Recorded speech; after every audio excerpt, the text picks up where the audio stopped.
والصلاة والسلام على سيد الأنبياء والمرسلين وعلى آله وأصحابه أجمعين، أما بعد.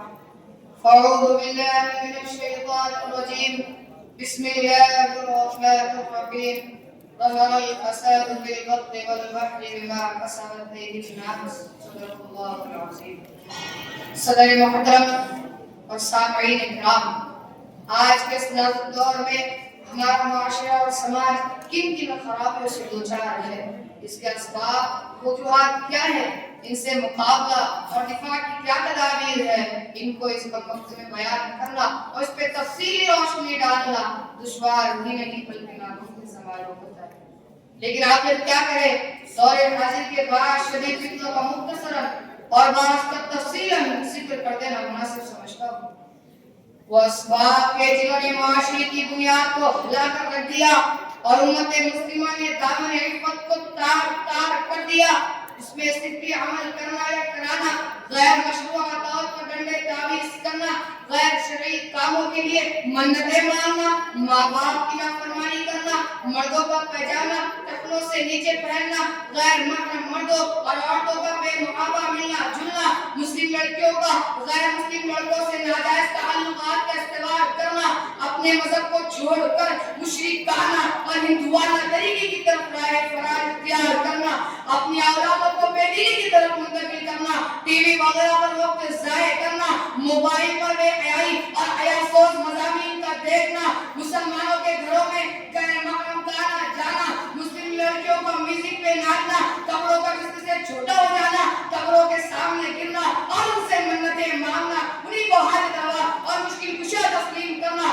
مسلمانوں کے اندر غیر کے طریقوں کا آنا، مسلمانوں کے دلوں سے مسلمانوں کے لیے رحم کا نکل جانا، ماں باپ کی نافرمانی کرنا، جنہوں نے پیدا کیا انہیں کو گالیاں دینا، جنہوں نے دنیا دکھائی انہیں کو جھڑکنا، جبکہ احکم الحاکمین ارحم الراحمین خالق دو جہان و مالک ارض و سماء اپنے پاک کلام میں ارشاد فرماتا ہے، وَقَضَىٰ رَبُّكَ أَلَّا تَعْبُدُوا إِلَّا إِيَّاهُ وَبِالْوَالِدَيْنِ إِحْسَانًا. خدا تعالیٰ کو قرآن میں ماں باپ کے ساتھ حسن سلوک کا حکم دیتا ہے، انہیں تکالیف نہ دینے کا حکم دیتا ہے، ناچ گانے سے کرنے کا حکم دیتا ہے، لیکن ہم ہیں کہ نجاستوں اور غلاظتوں میں پڑے ہوئے ہیں، غیر بھی ہمیں دیکھ کر مسلمانوں نے کا تعالیٰ دیتے ہیں، اور ہماری صبح تو تب ہوتی ہے جب دنیا آگے بڑھ چکی ہوتی ہے. ارے او فجر کے چوروں، کب تک آخر کب تک اپنی بڑائی بتاتے رہو گے؟ آخر کب تک دنیا کو رنگناش دکھاتے رہو گے؟ آخر کب تک محمد رسول اللہ صلی اللہ علیہ وسلم کے راستے سے انحراف کرتے رہو گے؟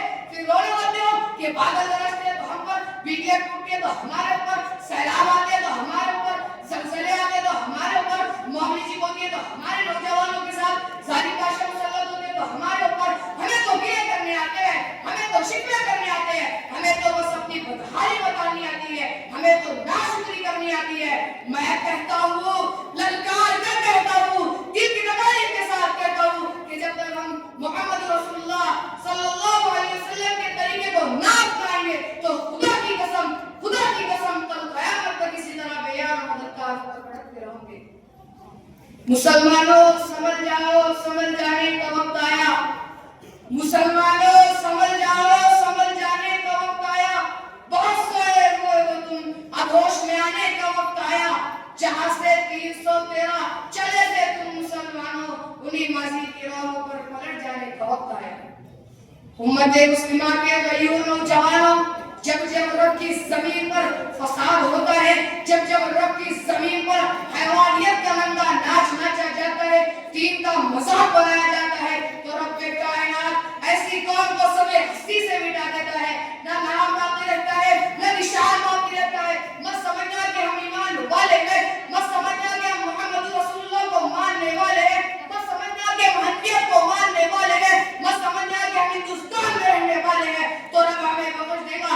اللہ کا قانون کبھی نہیں بدلتا. تمہیں یاد ہے اس زمین پر فرعون بھی تھا، تمہیں یاد ہے اس زمین پر قارون بھی تھا، تمہیں یاد ہے اس زمین پر شداد بھی تھا،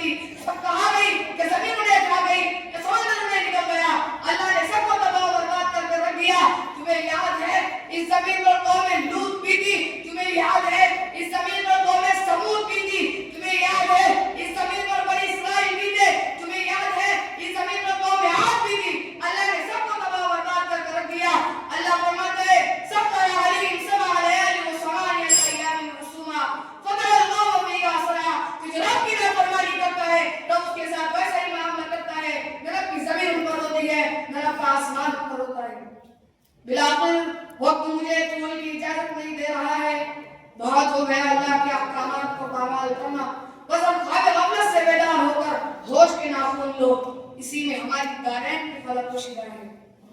کسی شاعر نے کیا خوب کہا ہے، بہت ہم نام لیتے ہیں نصارہ کی عداوت کا، بہت ہم نام لیتے ہیں نصارہ کی عداوت کا، مگر نصرانیت و مغربیت دل سے ہے پیاری، لباس ان کا معاش ان کی تراش ان کی خراش ان کی، لباس ان کا معاش ان کی تراش ان کی خراش ان کی، وہ بے طرز معیشت ہے وہی طرز سخن جاری۔ وآخر الدعوانا الحمد للہ رب العالمین۔